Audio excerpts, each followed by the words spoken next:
কালকে আমাদের বাড়িতে চিকু এসেছে না? চিকু এসছে কালকে রাত্রিবেলা। চিকুকে আজকে সকালবেলা আমরা স্নান করে দিয়েছি। কী দিয়ে স্নান করতে? চিকু তো শ্যাম্পু আনেনি, ওর জন্য এই যে সোনার এই যে হিমালয়া জেন্টাল বেবি ওয়াশ দিয়ে স্নান করিয়ে দিয়েছে না। চিকুর গায়ে এখন সুন্দর বেবি বেবি গন্ধ হয়ে গেছে। আর এই চিকু এখন সোনার সাথে খেলা করছে।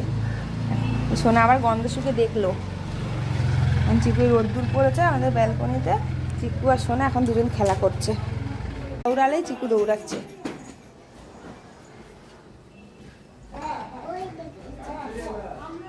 চিকুকে গা হাত পা মুছিয়ে দিয়েছি, এখনো ভিজা ভিজা আছে একটু। এটা পেতে দিয়েছি, এখানে বসে বসে রোদ পোয়াতে দিয়েছি।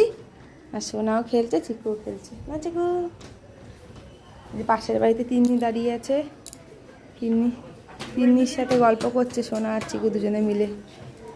সোনার বান্ধবী তিন্নি।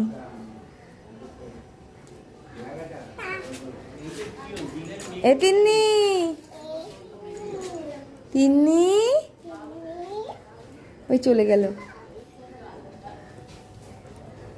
চিকু চল, চিকু চল, রোদ্দুরে বস, রোদ্দুরে বস, যা রোদ্দুরে বস, যা যা রোদ্দুরে বস, গায়ের গন্ধ যাবে, যা।